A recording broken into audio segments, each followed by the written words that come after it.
What's good, people? Today, I'm here to tell you the problems with Jakob Ingebrigtsen, and this comes from the perspective of a Jakob Ingebrigtsen. I've loved this dude for so many years, 6 years. You know, I watched him win in Tokyo, get second in 2 World Championship 1500s, and then win the 5000. And now I watched him get 4th. But here's the problem with this guy, right?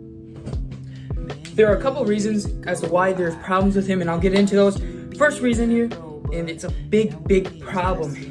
I've said this for years. I've said this for so long. I've said it since Whiteman beat him in the 1500 World Finals. Jakob cannot lead a race. He cannot play pacemaker for these other people in the World Championship. In World Championships, you do not play a pacer, and Jakob plays the pacer, right? I've said this before. Jakob leads, Jakob loses. He does not win gold when he leads the race, and yet he tries. It's like it's a time trial. It's like these World Championships or Olympics. It's not for gold, it's for a time trial. That's what it seems to me. It ends up being, and it's always the last 100 or 200 meters that he gets kicked. Whiteman kicked him, Josh Kirk kicked him in the exact same way the next year, and now Cole Hawker kicked him. He didn't even get a medal.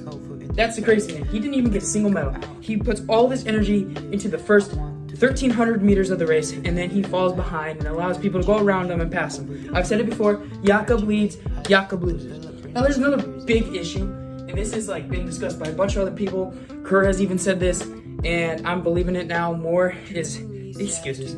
This guy makes so many excuses. He loses the World Championships to Whiteman, excuse. He loses the World Championships to Kerr, excuse. I haven't seen the post interview if he had one at 1500, but I'm willing to bet he said he was sick. So the excuses on this guy are pretty big, and that kind of goes into the next part where he thinks he is Superman. You know, he thinks he is the number one. He cannot be beaten. Yes, he runs, was it 3:26.73, right?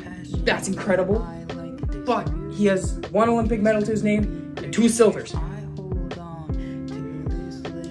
He does have more medals, but that's just the ones I'm focusing on.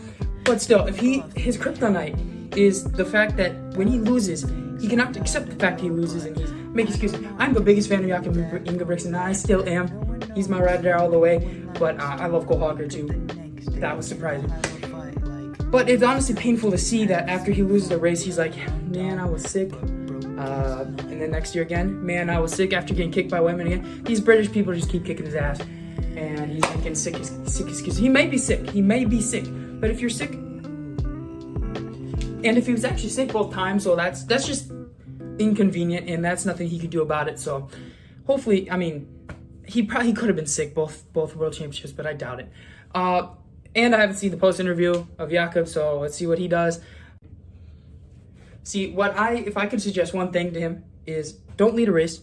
Leading a race will get you maybe a silver at best.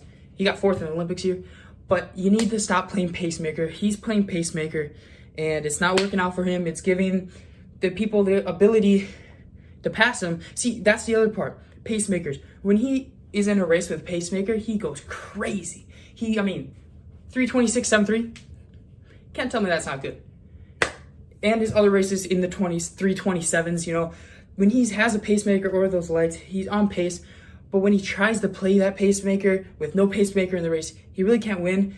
I don't exactly remember what Kerr said, but it was something to the lines of like a pacemaker. He only does good with pacemakers, which is very true.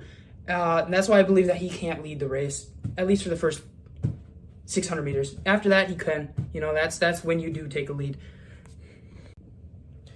See, and then the difference is if he were to be time trialing just an average old race, an average old 1500, not the Olympics, not the World Championships, he can go ahead and do it. And he actually does really good. You know, he by himself, he can do really good. But it's when that comes to the World Finals, he gets beat. He was talking all this shit to Kerr just to get 4th. Not even to go on the podium. And Kerr is on the podium. So, yeah, I don't know. I'm just a heartbroken Ingebrigtsen fan here. So yeah, debate it's not a debate. Go in the comments, comment your opinions and what you think. It's not a debate. Don't debate about it. It's not that deep. But yeah, so goodbye.